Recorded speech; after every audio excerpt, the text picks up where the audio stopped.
Hey guys, we're sitting out here. I'm going to go over a few options on tree stands wise, and then regardless of what direction you go, something to always definitely keep in mind. So we'll start off with this far one here. This is a climber. I'll use this on both private and public ground. It works out very well.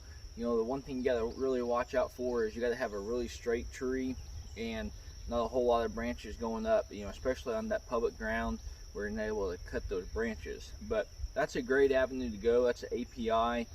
I think it's the Bow Hunter. It's got the open front there. It works out very well. I've killed some pretty good deer out of it, including one 151 off of 8-point off of some private ground. And I ended up not having a stand there. I didn't want to go in there and necessarily hang a hang on, so I went in there and put that one up there, just drove the Ranger right in there, cast the thing, and that way I'm able to move that thing and it doesn't take a whole lot of time up and down. The one thing that's to really watch out for on a climber is the noise. This one doesn't make a whole lot of noise, but as you walk in, if you don't have your straps tight, that thing will that metal will rattle together, and that causes some issues definitely. The next item is a hang-on tree stand, and this is the Millennium tree stand. I think this is the M50 with the quick connect. That's a really cool deal where you're able to just climb your tree, basically use that ratchet strap, get this thing in here, and then you slide that tree stand in there, and you use that little pin, and you set your stand very, very quickly that way. And I always put another strap here. One thing I do really like about the hang-ons is, especially in Millenniums, they all come with a safety harness or a lifeline.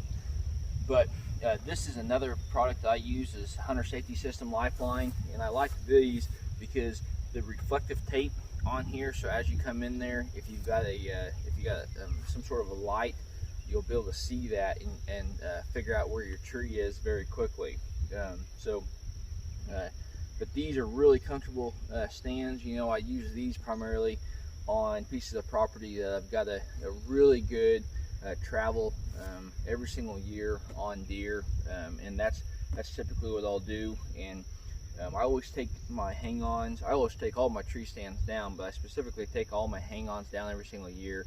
Keep that that seat nice, and then I'll leave my my steps there, my ladder up in the tree, and then I'll be able to move these tree stands around, without having to carry in a whole bunch of extra ladders or steps.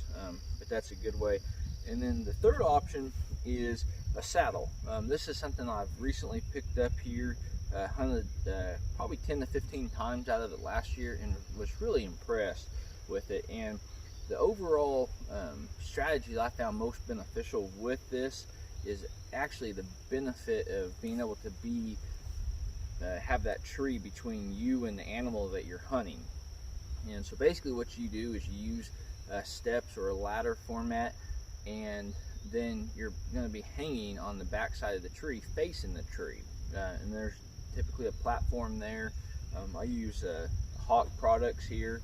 There's a lot of products out there for you to choose from, but that's the one I use. I do use the knee pads. Just bought them from Walmart. Definitely get you some knee pads if you're going to be rocking out a saddle, because when you're leaning against that tree, it's kind of rough on your knees. But this thing works out very well. I had some really good encounters last year with this, and a couple of those bucks actually looked up in that tree, and as they were looking, they could not see me because that tree was big enough. It covered the majority of my body. I was really impressed with that, and as that deer moved, I was able to transition, and continue to keep that tree between that buck and myself. Regardless of which way you definitely go with these, the things I would definitely keep in mind is your entry and exit route. If you can get into a creek-like setting, some sort of a ditch, use some sort of a crop line, to get in and out of your hunting locations, that's beneficial. As you're scouting and stuff, and you figure out, hey, this would be a good tree for this coming fall, or your trail cameras are telling you this is a good location to hunt, definitely keep that wind, your thermals all into consideration there. And then also, you know, once you identify that, especially early season, go ahead and cut you a couple of those shooting lanes out there. And you know, if you think you're going to be hunting in early season, you know, definitely take into the leaf consideration, you know, the growth of, you know, the greenery around there. And then, you know, late season, you know, maybe you just got to cut down, you know, 4 or 5 little branches to get a real clear shoot lane, you know, along that pathway. So I think that pretty much covers it for the 3 hunting situations I do based off of a tree. Hopefully this helped you guys out. My goal is hopefully you guys are getting out there in nature. Best luck on your upcoming hunt.